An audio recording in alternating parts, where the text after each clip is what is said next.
Hello and welcome back to Of Land and Leaf. My name is Andrea, and if this is your first time here, I am a suburban homesteader.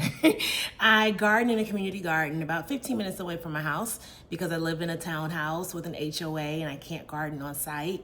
And a few years ago, it just became very apparent to me that I needed to learn how to grow and how to be a bit more self-sustainable.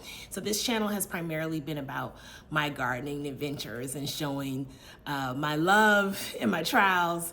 But then last week, exactly a week ago yesterday, I started my new adventure of vermiculture. So I now raise worms, and this is kind of like my 1 week anniversary. I planned on doing like Worm Wednesday, where I make a video every Wednesday showing you what I'm doing with raising worms. But I'm rethinking that. And so today's video, I just want to kind of show you what I've learned and what I've been doing in the past week. I know a lot of people in my community are not very familiar with vermiculture and the concept of worm farming and raising worms, which is why I just really wanted to bring this to my channel as part of the work that I'm doing on Of Land and Leaf. So we'll just have some casual conversation about whatever it is that I'm doing. And so today it's Worm Wednesday. I started with 300 worms. And if you'll remember, I separated those worms. I put 50 in a small bin and 250 or so in a 5-gallon bucket system. And one day I'll do a video showing how I created the bucket system, but there's tons of videos out there on YouTube right now. And I honestly binged YouTube for about a week before taking the plunge. But here is my little bin that I purchased from Home Depot, put holes in and started. And I wanted to have a separate bin for worms that are breeding. I wanted them to have their own little separate space. I wanted to make a little love shack for them. And then I have the tower, which is the 2 5-gallon buckets that I am really focused on castings. So I won't be as focused on harvesting castings out of the bin. I'm more focused on keeping them happy, feeding them, helping them repopulate. And I'll focus on getting castings, worm castings, out of my my gallon buckets. One of the things that I've learned is that it's really important to think about why you're starting a venture. So I started watching all of these videos of these worm farmers that have like massive systems, even worm farmers that worm farm from their home in their garage, and they've turned their garage into their farm. And I was so ready to adopt so many of those practices until I started to do more research on worms. My reasons are not the same reasons as a lot of those people, a lot of the people that you see on YouTube, and that's okay. But because it's different, I learned really quickly, because this is just week 1, that I needed to adopt my practices. Oh, and I'm on my way to the gardens.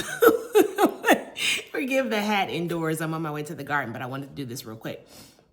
So I am growing worms so that I can, 1, have worm castings for the garden. I want to use natural fertilizers and soil amendments like my worm castings, my comfrey, which I'll make another video about comfrey in the garden, and my turmeric. Just 3 things that I really wanted to focus on. I'm also in the process of starting to add rabbit manure, but I'm going to save that for another video. But worm castings were my number 1 reason. The other is because as a suburban homesteader, as someone in a townhouse, it's really important for me to think about intentional ways that I can give to and take from the land. And I wanted to do that in the most sustainable and intentional way. And creating an ecosystem for these worms helps me to give back, helps me to ensure that my hands are in soil, helps me to aid my garden in a healthy way. And I get to be a steward of this colony of worms, which is a very different mindset. When you hear words like intentionality and sustainability and ecology, and when you hear those kind of words, you're thinking very different than fattening worms up for sale, or having a worm farm so that you can make a bunch of money or breed worms. Like it's a different philosophy. So one of the ways that became apparent is in how I will be handling my worms. So I got them on a Tuesday. If you go back, you'll see the video. I immediately put them in their new habitats. I let them rest for 2 days. I did their first feeding on a Thursday. I checked in on Saturday just to see if the food was going away. I was able to observe some things. And then also when I was checking on Saturday, I went in and I fluffed up the bedding because I had seen on all these videos how you have to fluff up the bedding so that the oxygen can flow and so that they don't go anaerobic and so that they don't die. And then I started to do some research about, how it is that worms in their natural habitat don't have someone, fluffing up the bedding. What happens? How do they handle that naturally? And I found out that worms actually make sophisticated tunneling systems in their natural habitat. And they use those tunneling systems to communicate. They use those tunneling systems as a way of ensuring oxygen is flowing through their habitat, which is also why they're good for our gardens, because they ensure that there's a natural space that air and water can flow through. They use these tunnels to find food, to locate food, and to go back and forth to where they want to rest. They are actually communal. Worms are communal, and they'll commune in a safe space around food, around moisture. If it gets too cold, they'll commune in order to warm themselves. So there's this whole village that is taking place in these 5-gallon buckets. And who am I to go in once a week and shake that up? Who am I to go in and fluff that and shake that? It's just like, imagine if, in our gardens, we go into our gardens and I know I've carefully laid out, this is the bed that I want for this, and this is my walkway, and this is, the little thing that I have up to try to keep out intruders, right? And then every week someone just comes and just knocks that down and runs that over under the guise of helping me. It really caused me to pause and think about our natural instinct to help, and how our natural instinct to help has historically not always been beneficial. The need to fluff the bedding, the need to make sure oxygen is flowing, is because we've created this artificial habitat, right? I'm involved in that. I'm a participant in the artificial habitat. But then there are actions that we take to increase the speed of our reproduction, or the actions that we take to ensure that the worms are eating so that they can fatten up, so that we can sell them, so we can have weight on them. Some of those things make it necessary for us to then bring our human interventions into this process. And I know some of you are like, it's not that deep, it's just worms. But I think it is that deep. I think that every way that we interact with nature, other creatures, ourselves, living beings, is just that deep. And so I want my spirit and my energy and my intentionality to always be in a space of honoring that being. And so when I say that I honor these worms, I am honored that I have an opportunity to create a safe space for them. That's where I'm coming from. That's not where everyone else, that's not where everyone is coming from. But that is why I will be dealing with them a little bit different than you may see in other YouTube videos. Okay, with all that said, today I am going in to feed both the bin and the bucket. And one of the things that I do when I take the lid off of the bin or the bucket is I just kind of smell. I want this to smell earthy. I don't want it to smell rotten or to have like a spoiled smell. So I want to make sure that the food is being consumed before I add more food. I have decided that I will not feed on a schedule. I will feed when they indicate that they want more food because the food is gone. And so I'm gonna just try to move this down so you can see it. Oop. There we go. All right, so this is what this looks like. It smells like earth, which is what you want it to smell like.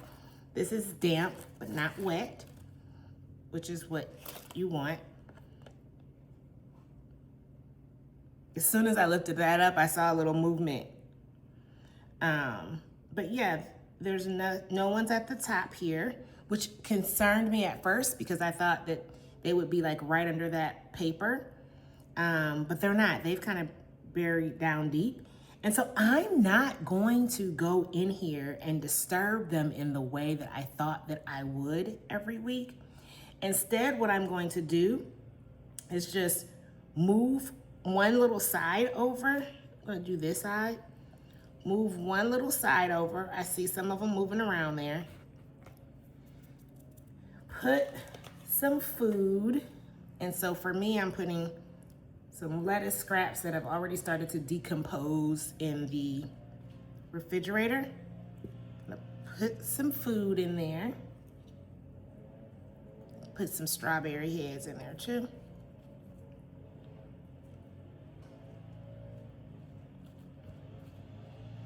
And then I'm gonna cover that up with a little more cardboard, which I didn't bring with me to the table, but I'm gonna cover that up with cardboard and put this back on top. So I'm taking the less is more stance. I'm not gonna go in here and dig this up. I'm not gonna go in here and search for them. I don't need to see them. Like in the beginning, that's how I felt. Like I just wanna check on them. But that's about me, that's not about them. So I'm not gonna go and disturb them every time I feed them. I'm gonna put a little bit of food over there. I'm gonna give them a little more cardboard, shredded cardboard, and then I'm gonna leave them in here. And then as I get castings, I'll harvest the castings and I'll show you that, but that's months away. But until then, I wanna be very intentional about the space that I've provided for them.